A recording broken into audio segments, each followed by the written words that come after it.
मेरे पति को छोड़ दो। नहीं, छोड़ दो मेरे पति को। मैं तुम्हारे आगे हाथ जोड़ती हूँ। छोड़ देंगे, जरूर छोड़ देंगे, मगर मरने के बाद क्रियाक्रम के लिए, ताकि इस गांव वालों को सबक मिले कि ठाकुर की मर्जी के खिलाफ कोई काम ना करें। अरे मारो साले का सर पत्थर पे,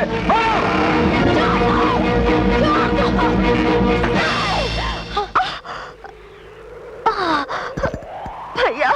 नहीं नहीं गोरी, जा तू जा, गोरी जा यहाँ से। नहीं, मैं तुम्हें छोड़कर नहीं जा सकती। गोरी जा जा, मेरी फिक्र मत कर, जा। देख देख, मेरे मरने के बाद मेरी राख गांव के खेतों में बिखेर देना, ताकि गांव के खेतों के जर्रे जर्रे से ठाकुर के जुल्मों के खिलाफ आवाज उठ सके। जा भैया, तुम्हें कुछ नहीं होगा। जा, तुझे मेरी कसम, गोरी जा। नहीं। वाह वाह, बहन हो तो ऐसी, चाहे कुछ भी हो जाए अपने भाई को मरने नहीं देगी। मेरे भैया को छोड़ दो, भगवान के लिए मेरे भैया को छोड़ दो। हेमन, आज तेरी इस खूबसूरत बहन की जमानत पे तुझे छोड़ रहा हूं। आइंदा ठाकुर के खिलाफ कोई भी बात की तो नहीं छोड़ूंगा। चलो रे।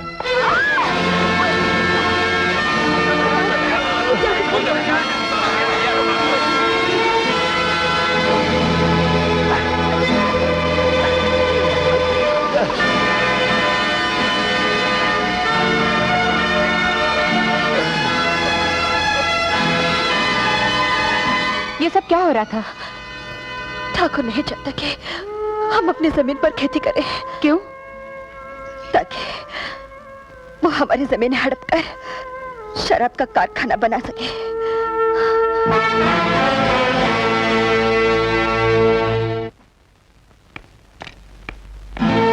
कौन हो तुम? क्या चाहती हो? मेरा नाम लक्ष्मी है। बाहर ठाकुर के गुंडे बहू बेटियों की इज्जत उतार रहे हैं, मासूम लोगों को सता रहे हैं, और आप यहाँ आराम से बैठे हुए हैं।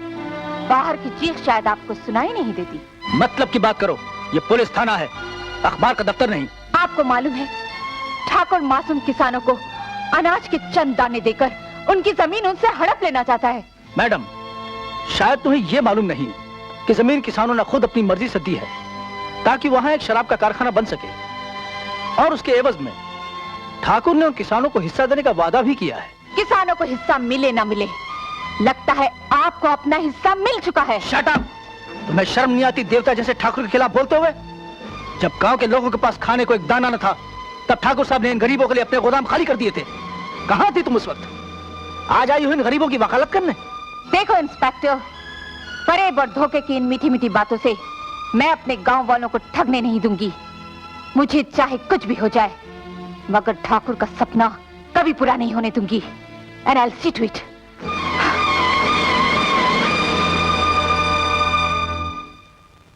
ये सब झूठ है, धोखा है, फरेब है, जाल है।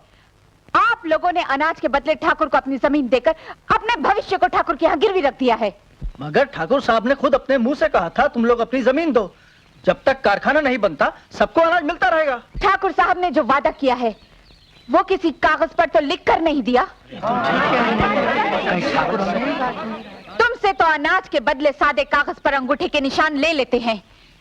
कल अगर वो कागज अदालत में पेश कर दे और दावा करें कि इस जमीन पर उनका हक है, तो दुनिया की कोई भी अदालत तुम्हें जमीन वापस नहीं दिला सकती। मगर ठाकुर साहब ने तो यहाँ तक कहा था कि हम अपनी जमीन के बदले कारखाने के हिस्सेदार होंगे। हाँ, इसी भोलेपन की वजह से तो आप लोग ठगे जा रहे हो। अरे गरीबों को कौन हिस्सेदार बनाता है? मजदूरों को उनकी मजदूरी तो मिलती नहीं, हिस्सेदारी भला क्या मिलेगी? आप लोगों ने शिकारियों को दाना डालकर परिंदों को फंसाते देखा होगा। परिंदों को दाना तो नजर आता है, मगर जाल नजर नहीं आता। उसी तरह ठाकुर के अनाज के पीछे जो जाल है वो आपको नजर नहीं आ रहा। मैं आपसे प्रार्थना करती हूँ, अभी भी वक्त है, संभल जाइए, अपनी जमीन बचा लीजिए, अपनी जिंदगी बचा लीजिए। आज जमीन गई है, जिस दिन कारखाना बनकर तैयार हो जाएगा आप सबको गांव भी छोड़ना पड़ेगा। ठाकुर आपकी जिंदगी को कुत्तों की जिंदगी बना देगा। मगर अब क्या हो सकता है? अभी भी कुछ नहीं बिगड़ा। अगर आप लोग अनाज लेने से इनकार कर दें और अपनी अपनी जमीन पर खेती शुरू कर दें, तो ये कारखाना कभी नहीं बन सकता। ठीक है, हम अपनी खेती करेंगे। तो आप सब धरती माँ की कसम खाइए कि आज से अपनी खेती खुद करेंगे, ठाकुर का दिया हुआ अनाज नहीं लेंगे। हम कसम